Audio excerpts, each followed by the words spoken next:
Hello friend, मैं प्रकाश बर्नवाल आपका स्वागत करता हूं आपके ऑनलाइन शिक्षण प्लेटफॉर्म पर। जैसा कि आपको पता है, बहुत सारे टॉपिक वाइज आपके मैथ्स चल रहे हैं और आपके करंट अफेयर चल रहे हैं। चलाया गया है पूरा टॉपिक वाइज करंट अफेयर।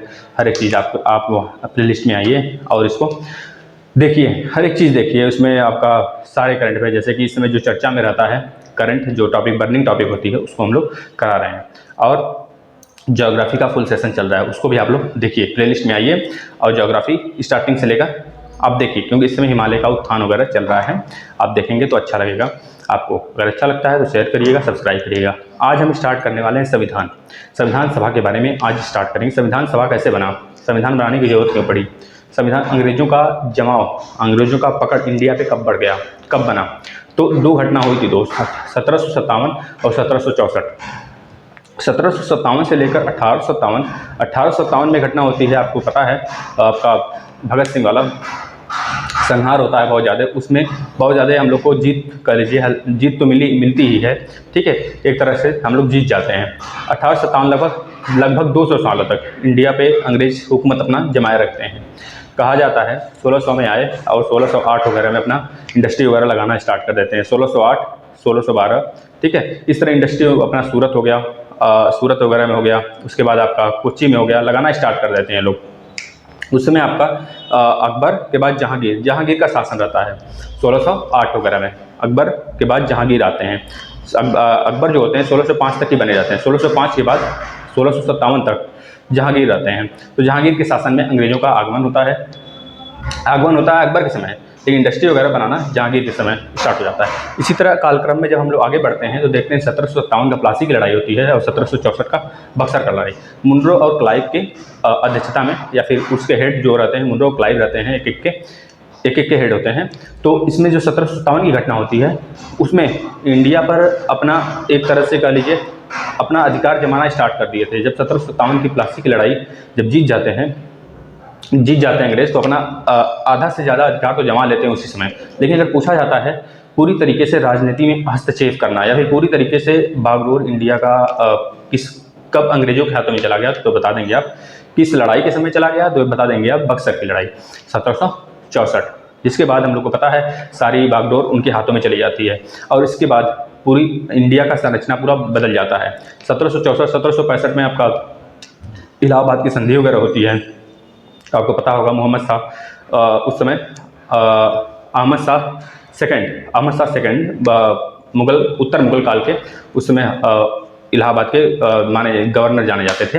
तो उनके अध्यक्षता में उस समय उनके साथ संधि हो जाती है, इलाहाबाद की संधि। तो उस समय से इंडिया की हालत बेकार होना स्टार्ट हो जाती है। आप लोगों को पता है 1947 तक बहुत सारी घटनाएं होती हैं। जैसे कि अगर देखा जाए गांधी जी का एंट्री कब होता है, यहाँ से हम लोग, क्योंकि आज हम लोग केवल संविधान सभा के बारे में पढ़ेंगे, तो जल्दी सारी चीज़ें जो हिस्ट्री से रिलेटेड है उसको देख लेते हैं, है ना।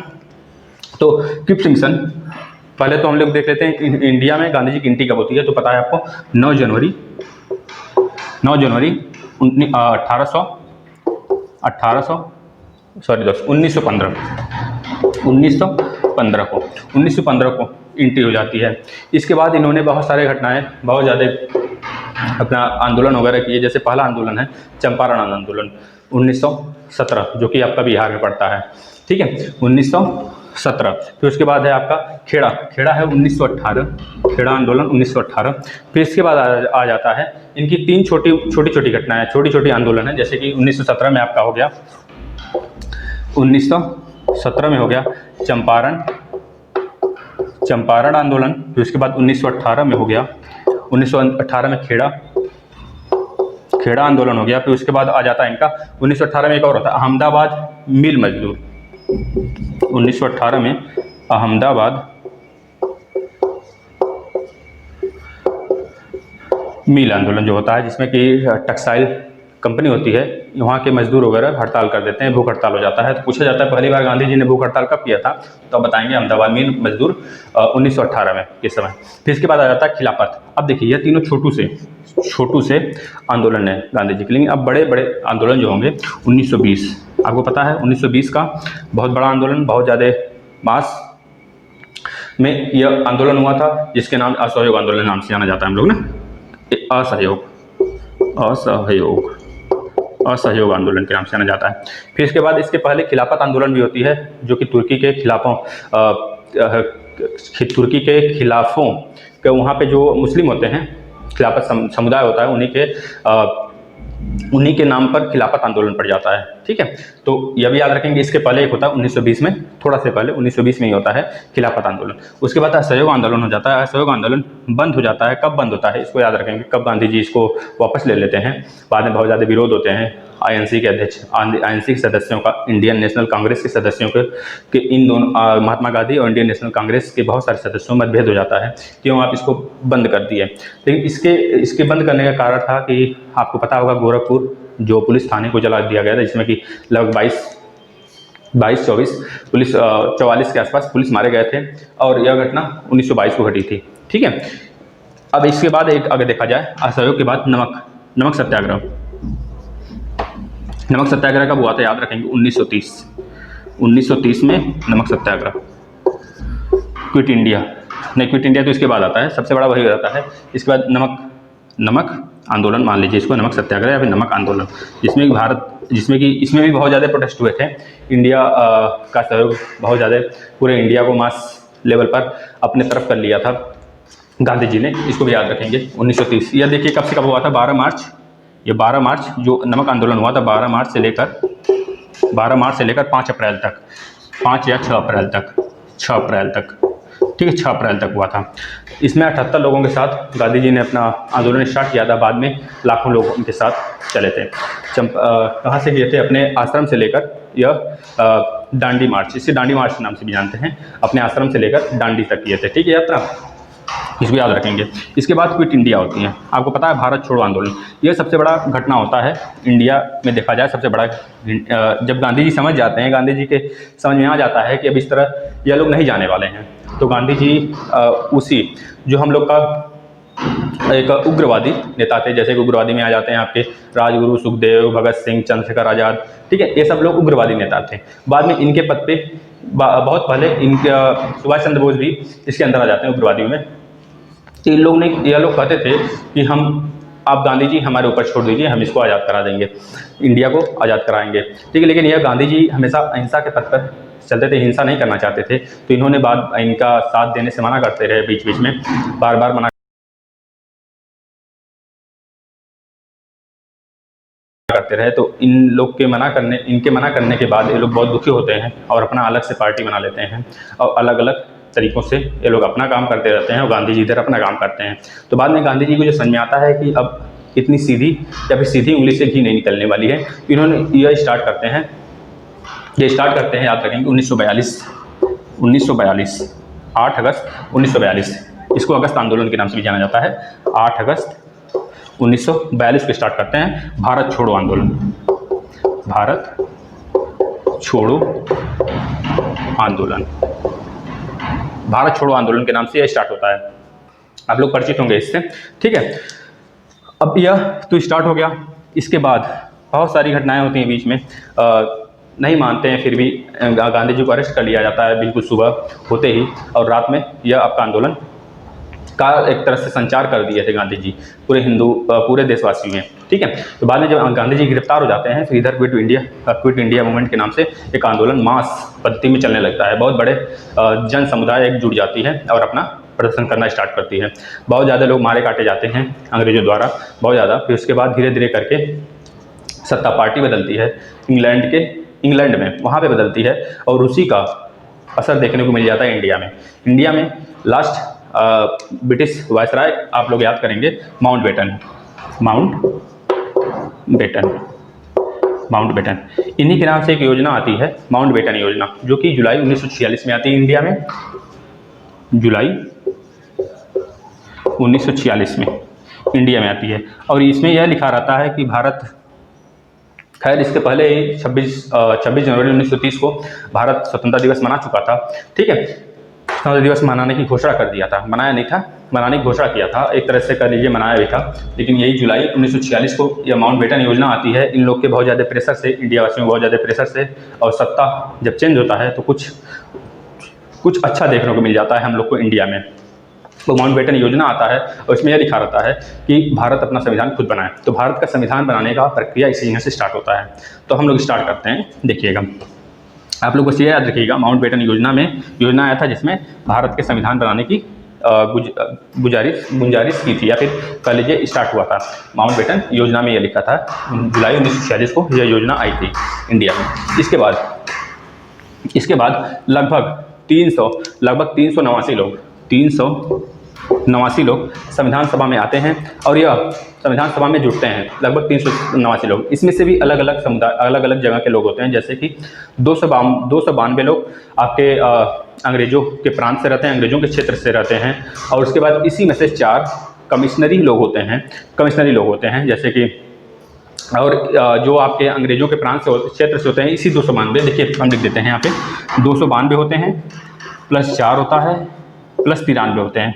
जोड़ लीजिए 93, 4 3 7 2 9, ठीक है, 9 9 18 को 8 करिए, 1 2 1 3, थोड़ा सा मैथ हो गया, ठीक है। तो इस तरह आपका यह जो होते हैं, एक अंग्रेजी प्रांत से आते हैं 292 लोग, और ये 4 जो होते हैं कमिश्नरी प्रांत से रहते हैं, कमिश्नरी लोग रहते हैं, जो कमिश्नर वगैरह के रूप में भारत इंडिया में वर्कर होते हैं, ठीक है। इसके बाद ये 93 लोग जो होते हैं ये मनोनीत किए जाते हैं, इनको अलग अलग प्रांतों से चुना जाता है। तो ये सारी प्रक्रियाएं जो चुनने की हैं, ये कैसे चुना जाता है इसको ध्यान से समझेंगे। बस आप लोग इसको याद रखेंगे, इस संरचना को पूरा इसको लिख लेंगे। अब यह जो संरचना है चुनने की प्रक्रिया क्या थी, तो आप लोग याद रखेंगे 10 लाख जनता पर एक मेंबर चुन के आता था, एक आदमी चुन के आता था, एक आदमी चुना जाता था। 10 लाख जनता पर एक आदमी किसी भी प्रांत से चुना जाता था। यही प्रक्रिया पूरे 389 लोगों में लगाया गया था, है ना। आप लोग याद रखेंगे इसको। अब ध्यान से सुनेंगे, क्रम से सुनते जाइएगा, बहुत सारे जो डेट आएंगे उसको आप लोग लिखते जाएंगे कॉपी पे, ठीक है, तभी जाके आगे मजा आने वाला है। अब देखेंगे जुलाई को, तो लगभग जुलाई 1946, जुलाई 1946 को माउंटबेटन योजना में इन्होंने अपना संविधान सभा बैठा दिया था। 9 दिसंबर 1946 को जो सबसे बुजुर्ग थे हम लोग के पूरे संविधान सभा में, जो सबसे बुजुर्ग थे इंडियन, उनको चुना गया था। उनका नाम था सच्चिदानंद सिन्हा को अस्थायी सदस्य के रूप में चुना गया था।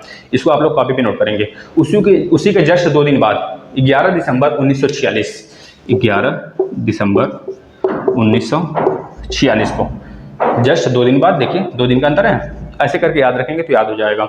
जस्ट 2 दिन बाद, मतलब 11 दिसंबर 1946 को ही मुस्लिम लीग के बहिष्कार या फिर मुस्लिम लीग के बहुत ज़्यादा विरोध के कारण इनको हटाकर और यहाँ पे राजेंद्र प्रसाद जी को अस्थायी सदस्य के रूप में चुन लिया जाता है। आप लोग याद रखेंगे अस्थायी सदस्य के रूप में किसको चुना जाता है, तो डॉक्टर राजेंद्र प्रसाद जी को, जो पहले प्रेसिडेंट रह चुके हैं। और 9 दिसंबर 1946 को किसको चुना जाता है, अस्थायी सदस्य के रूप में किसको चुना गया था, तो आप ये लोग याद रखेंगे सच्चिदानंद सिन्हा जी को चुना गया था। इसके जस्ट 2 दिन बाद 13 अगस्त 1946 को ही जवाहरलाल नेहरू 13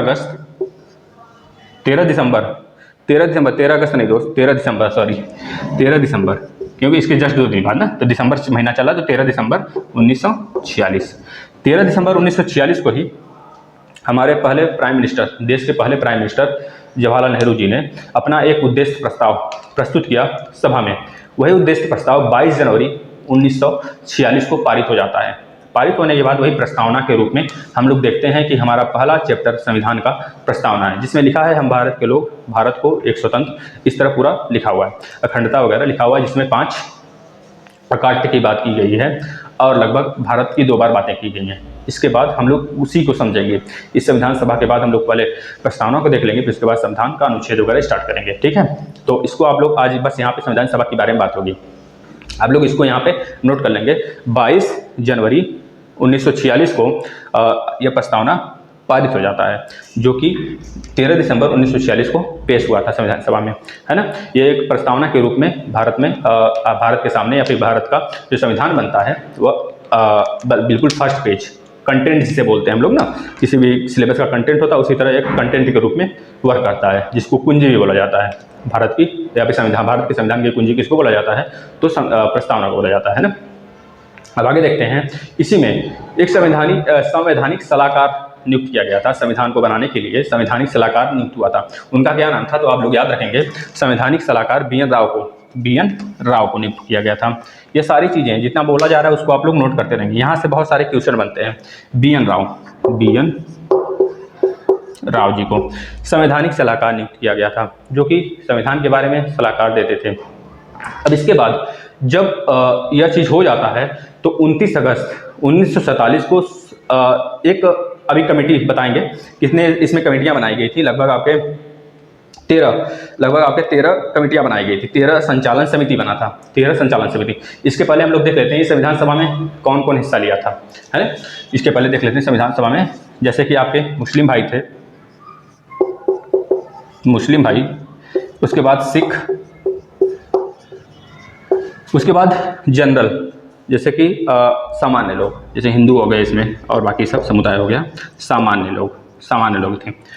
अब मुस्लिम, सिख, सामान्य लोग ने इसमें पार्टिसिपेट किया था। इसके साथ 2 पार्टियां भी थी, मुस्लिम लीग और आईएनसी, इंडियन नेशनल कांग्रेस।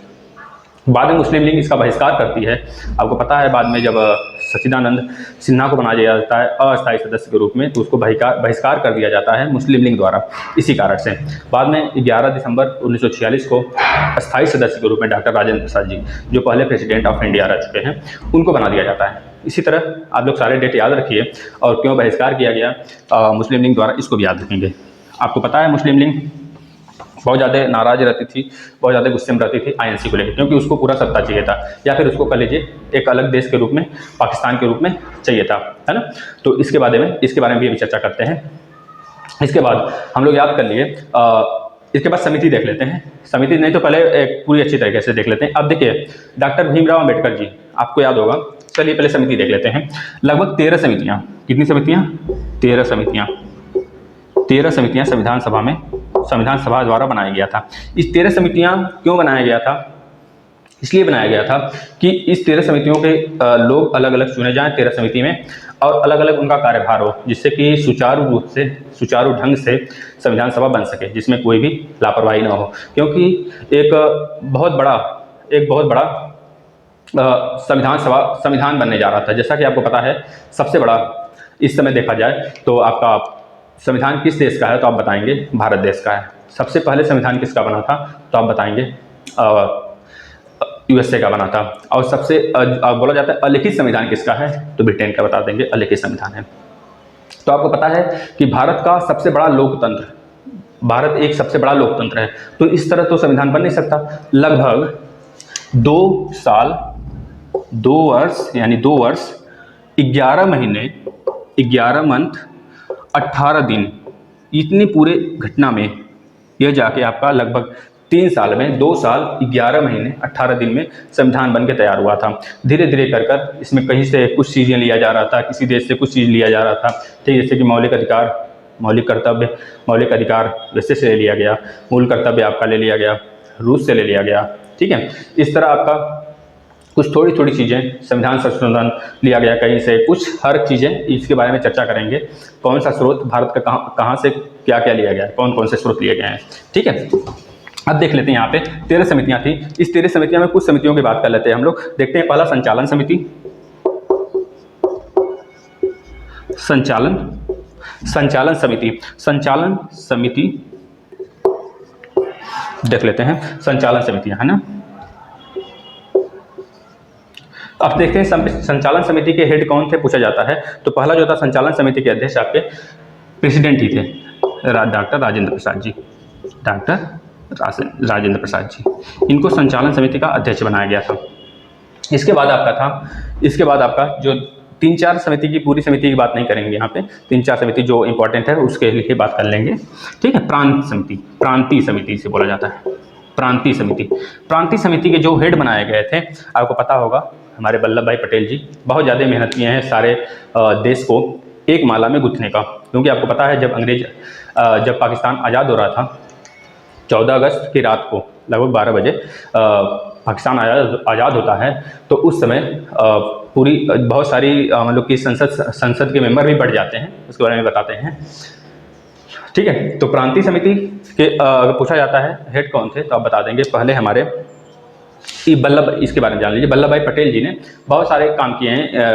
लगभग 565 राजवाड़े, 565-66 राजवाड़े एक अलग देश की मांग करने लगे। जब भारत दो देश बन गया, पाकिस्तान और भारत, तो जो आपके माउंटबेटन थे, तो उन्होंने उनके अध्यक्षता में उन्होंने यह भी बोल दिया था कि अगर कोई राजवाड़ा अगर अलग देश बनना चाहता है तो अलग देश बन सकता है, या फिर जिस देश से मिलना चाहता है भारत और पाकिस्तान में से, तो उसमें मिल सकता है।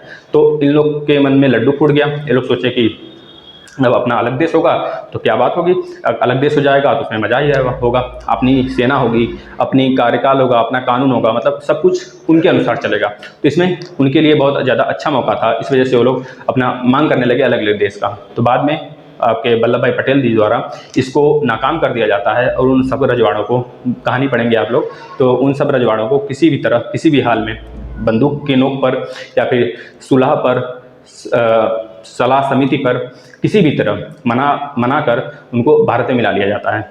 ठीक है, चलिए। तो प्रांतीय समिति के बोला जाता अध्यक्ष कौन थे तो बता देंगे वल्लभ भाई पटेल जी, वल्लभ भाई पटेल जी। ठीक है। इसी के बाद आपका आ जाता है संघ समिति।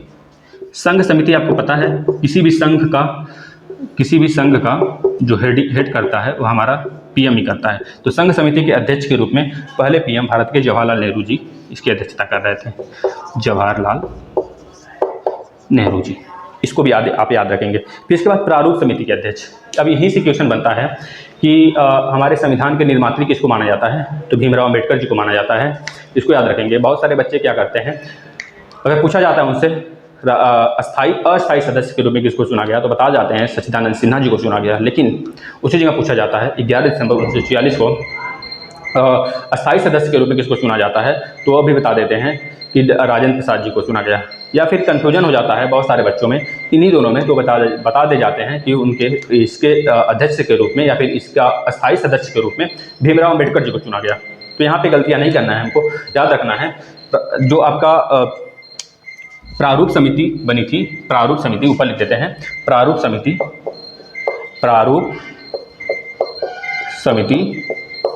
के अध्यक्ष जो थे डॉक्टर भीमराव अम्बेडकर जी, डॉक्टर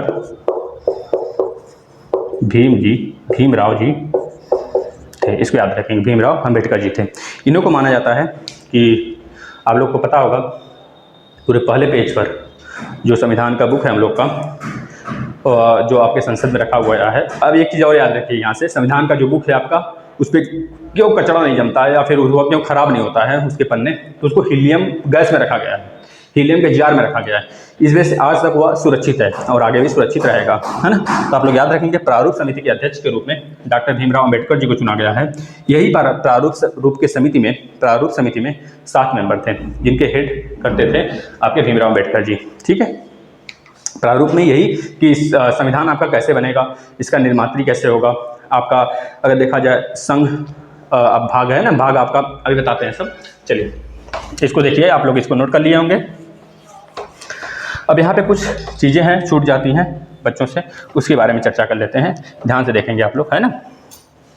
चलिएगा, अब यहीं पे बहुत सारी चीज़ें पूछी जाती हैं। जैसे कि पूछ लिया जाता है जब आपका संविधान बन के तैयार हुआ या फिर उस संविधान जब बनना स्टार्ट हुआ तो उस संविधान सभा में कितने मेंबर थे, तो आप बता देंगे 389 मेंबर थे। लेकिन जब संविधान सभा पे हस्ताक्षर होता है तो उस समय कितने मेंबर होते हैं, तो आप बता देंगे कितने मेंबर थे उस समय, कितने मेंबर होते हैं संविधान सभा पर हस्ताक्षर करने वाले, तो 284 ही मेंबर हस्ताक्षर करते हैं। लेकिन होते कितने मेंबर हैं, तो आप लोग याद रखेंगे संविधान सभा में लगभग यहाँ से जाने के बाद जब 389 मेंबर थे स्टार्टिंग में, बाद में हो जाते हैं 299। ये अलग अलग आंकड़े हैं, ध्यान से देखेंगे। ये 389 था, बाद में 299 हो जाते हैं। 389 थे कब, जब भारत आज़ाद नहीं हुआ था, भारत पाकिस्तान से अलग नहीं हुआ था। बाद में क्या होता है, जब भारत पाकिस्तान से अलग हो जाता है तो उसमें 299 ही मेंबर बचते हैं। इस 299 मेंबर में से जब आपका संविधान तैयार होता है या फिर अंगीकृत होता है, अंगीकृत होने का डेट 26 नवंबर 1949 को, इस समय जब अंगीकृत होता है आपका संविधान, तो इस समय लगभग 284 सदस्यों ने इस संविधान पर सिग्नेचर किया, अपना सिग्नेचर किया। और यह डाटा क्या है 389। और इसका माजरा क्या है, 389 तो पहले था जब भारत आज़ाद नहीं हुआ था, 389 सदस्य तब थे। लेकिन बाद में जब भारत आज़ाद नहीं हुआ था उसके पहले उस समय 389 थे। जब आज़ाद हो जाता है तो कुछ सदस्य इसमें से टूटकर पाकिस्तान में चले जाते हैं, ठीक है, मोहम्मद जिन्ना जी के साथ, और कुछ सदस्य बचे रह जाते हैं आपके, वही टोटल 299 होते हैं। इसमें से 284 लास्ट में आपका सिग्नेचर करते हैं, ठीक है। अब देखिएगा जो 299 सदस्य थे, 200 इसमें 389 में से इसमें आपके भीमराव अम्बेडकर जी का भी सदस्यी संसदीय क्षेत्र आ गया था। जैसे पश्चिम बंगाल वाला इलाका, वेस्ट वाला, जिसमें बंगाल देश है, वहाँ से लड़े थे चुनाव भीमराव अम्बेडकर जी। जब भीमराव अम्बेडकर जी हार जाते हैं वहाँ से, जब वह चला जाता है पाकिस्तान में, तो वहाँ से उनकी सदस्यता गिर जाती है। फिर बाद में गांधी जी के बहुत ज़्यादा कहने पर बहुत लोग डिस्कस किए। गांधी जी बोले कि अगर भीमराव अम्बेडकर जी नहीं रहेंगे तो संविधान निर्मात्री कैसे होगा, क्योंकि उनको जितना नॉलेज है लॉ के बारे में उतना किसी को नहीं है हमारे सदस्यता में, क्योंकि वह अलग से उसकी संरचना बनाएंगे, ठीक है। उसमें बहुत सारी चीज़ें वो अपने तरफ से ऐड करेंगे, क्योंकि उनको जो है बहुत ज़्यादा नॉलेज है संविधान के बारे में या फिर लॉ के बारे में, है ना। चलिए, तो इन्हीं का अगर पूछा जाता है कि स्वतंत्रता के पहले भारत जब आज़ाद हुआ था उसके पहले आपके भीमराव अम्बेडकर जी कहाँ से चुनाव लड़ते आए थे, तो आप बता देंगे संसद में, आपका जो आपकी संसद बैठी थी उसमें भीमराव अम्बेडकर जी बंगाल से आए थे। लेकिन बाद में जब पाकिस्तान और भारत का बंटवारा हो जाता है तो इन्हीं को बॉम्बे से चुना जाता है। बॉम्बे से सीट गिराकर गांधी जी के कहने पर किसी को बैठाकर किसी को निकाल कर या फिर किसी की जगह इनको ला दिया जाता है, किसी दूसरे की सीट पर इनको ला दिया जाता है संविधान सभा में। आप लोग इसको याद रखेंगे, यह फैक्ट है, ठीक है। ये चीज़ें रहेंगी। अब एक चीज़ और है कि 26 नवंबर 1949 को ही क्यों अंगीकृत हुआ, 26 नवंबर 1949 को जब अंगीकृत हुआ तो इसी समय क्यों नहीं लागू हो गया? क्यों? हमारा संविधान 26 जनवरी 1950 को लागू होता है। क्यों? इसका एक वजह था क्योंकि हम लोग पहले ही एक स्वतंत्रता दिवस के रूप में मना चुके थे। हम लोग फ्रीडम मना चुके थे। कब मना चुके थे? 26 जनवरी 1930 को। बस इसी को यादगार बनाने के लिए 26 जनवरी को बाद में हमारे संविधान निर्मात्रियों ने यह सोचा क्यों नहीं इसको यादगार बनाने के लिए हम लोग 26 जनवरी को ही अपने संविधान को पूरे देश को समर्पित कर देते हैं। तो एक बहुत बड़ा लोकतंत्र के रूप में भारत कब बना, भारत कब लोकतांत्रिक गणराज्य बना, तो आप लोग याद रखेंगे 26 जनवरी 1950 को। और 26 नवंबर 1949 को जब यह अंगीकृत हुआ तो इसी समय बहुत सारे आपके संविधान लागू कर, आप लोग याद रखेंगे 367 अनुच्छेद 367 भी लागू हो गया था, ये आप याद रखेंगे। उसके बाद 386, 380, 394 और बहुत सारे हैं, 394, 380, 386 और 60 और 367, इतने अनुच्छेद लागू कर दिए गए थे। बहुत सारे अनुच्छेद थे जो कि इसी समय लागू कर दिया गया था, जो कि उस समय महत्वपूर्ण लगा। कब लागू कर दिया गया था? 26 नवंबर 1949 को। लेकिन पूरी तरीके से भारत का संविधान कब लागू होता है, भारत को समर्पित कब कर दिया जाता है, भारत देशवासियों को समर्पित कब कर दिया जाता है, पूरा भारत लोकतांत्रिक गणराज्य, सबसे बड़ा गणराज्य लोकतांत्रिक कब बन जाता है, तो आप लोग याद रखेंगे 26 जनवरी 1950 को, है ना। अब इसमें बहुत सारी तथ्य होते हैं, जैसे कि पूछ लिया जाता है कितनी महिलाएं संविधान सभा में थी, बाद में कितनी महिलाएं हो गई, तो आप लोग याद रखेंगे संविधान सभा के पहली बैठक में प्रस्तावित महिला कितनी थी या फिर कितनी महिला उपस्थित हुई थी संविधान सभा की पहली बैठक में, तो 9 महिला थी। टोटल महिला की अगर बात किया जाए, पूरे संविधान में टोटल महिला की बात किया जाए तो 15 थी। पहली बैठक में पूछ लिया जाता है कितनी महिला थी, तो आप बताएंगे 9 महिला थी। लेकिन पूरा अंत तक, यहाँ तक, ठीक है, कितनी महिलाएं भाग ली थी, हिस्सा ली थी, तो बताएंगे 15 महिला हिस्सा ली थी।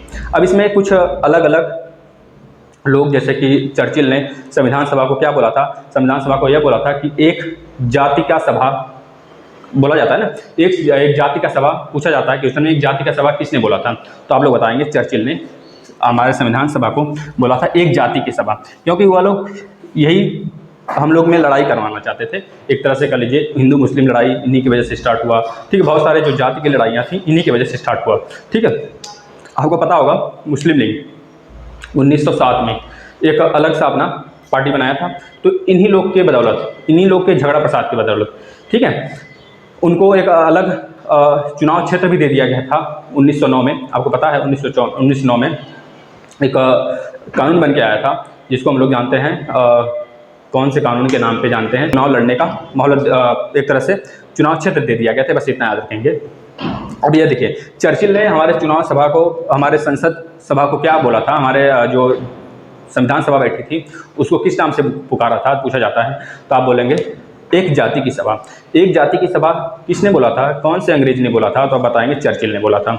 इसके बाद लॉर्ड साइमन ने भी संविधान सभा के बारे में कुछ बोला था। उन्होंने क्या बोला था, हिंदुओं की सभा कहा। हिंदुओं की सभा हमारे संविधान सभा को किसने कहा, तो आप बताएंगे लॉर्ड साइमन ने। लॉर्ड साइमन कमीशन जब आया था ना, साइमन कमीशन, जिसमें लाला लाजपत राय की मृत्यु हो गई थी लाठी लगने से, बाद में भगत सिंह ने उस पर उनके लिए प्रतिशोध लिया था, सांडर्स को मार कर, ठीक है, आपको याद है सारी घटनाएं, आप देखिए। चर्चिल ने भी कुछ कहा था हमारे संविधान सभा को, यह बोला था कि भारतीय संविधान एक ऐसी सभा है जिसकी दुल्हन ही गायब है। भारतीय संविधान एक ऐसी सभा है जिसकी दुल्हन ही गायब है। वो किसने बोला था, तो याद रखेंगे चर्चिल ने। इसको भी चर्चिल ने बोला था, इसको याद रखेंगे। फिर उसके बाद आप लोग आधुनिक भारत, देखिए एक चीज़ और है, आधुनिक भारत का मनु किसे बोला जाता है, एक चीज़ याद रखेंगे, बहुत इंपॉर्टेंट है, यहाँ पे याद आ गया, बता देते हैं। आधुनिक भारत का मनु भीमराव अंबेडकर जी को बोला जाता है, भीमराव अंबेडकर जी को आधुनिक भारत का मनु, ठीक है, मनु के नाम से जाना जाता है। आधुनिक भारत का मनु इन्हें जाना जाता था। यही पाकिस्तान के विचार, एक बुक का नाम है पाकिस्तान के विचार। इस बुक को भी इन्होंने ही लिखा हुआ है, ठीक है, आप लोग याद रखेंगे। अगर इतनी सारी बातें क्लियर हैं आप लोग को, तो हम लोग नेक्स्ट डे से पूरा संविधान स्टार्ट करेंगे। पहले अगर होगा तो प्रस्तावना पढ़ लेंगे, नहीं तो भाग। आप लोग को पता है ना, हमारा जब संविधान बन के तैयार हुआ तो उस समय एक चीज़ तो भूल ही रहा था, इसको बता देते हैं। जब संविधान सभा बन के तैयार हुआ तो उस समय कितने अनुच्छेद थे, तो आप बोलेंगे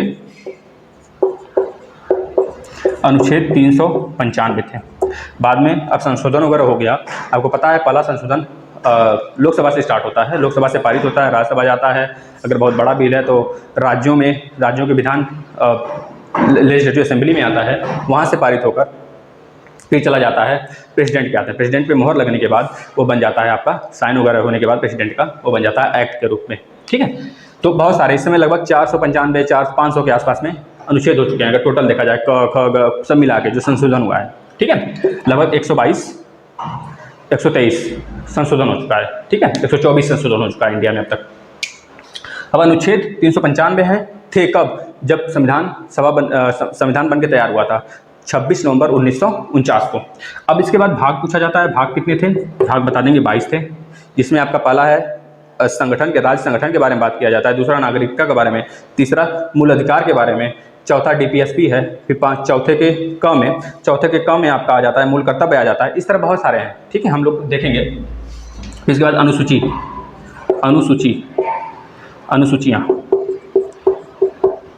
अनुसूचियाँ कितनी थी उस समय, तो बताएंगे 8 अनुसूचियाँ थी। अब इस समय 12 अनुसूचियाँ हैं, दोनों याद रखेंगे। पहले कितनी थी 8, अब इस समय 12 है। आपको पता है पहला संविधान संशोधन 1951 के थ्रू अनुसूची 9 जोड़ा गया था ना। ये देख लीजिए, हिंदी में आप लोग थोड़ा सा कंफ्यूज मत होइएगा, मात्रा अगर इधर उधर हो जाता है तो जल्दी में, ठीक है, ध्यान से। अनुसूचियाँ 1951 का जो पहला संशोधन हुआ था, इसके थ्रू 9वां अनुसूची जोड़ा गया था। इसमें भूमि सुधार कानून वगैरह लाया गया था। आप लोग को पता होगा, बहुत सारे लोग पढ़े होंगे, नहीं पढ़े होंगे तो यहाँ से बहुत सारे क्वेश्चन बनेंगे दोस्त। अगर आप लोग इसको देख लेते हैं तो हमें आशा है कि संविधान सभा से आपका एक भी क्वेश्चन नहीं छूटने वाला है। जहाँ तक बताया गया है पूरा एक हद तक बता दिया गया है ना। आप लोग इसको नोट करिएगा और वीडियो ज़्यादा से ज़्यादा आप लोग शेयर करिएगा, कमेंट करिएगा। अगर और अच्छा इस पर कुछ सुधार करना है तो उसको भी बताइएगा, आप लोग क्या सुधार करें इसमें, है ना। और आज के लिए धन्यवाद, मिलते हैं नेक्स्ट सेशन में।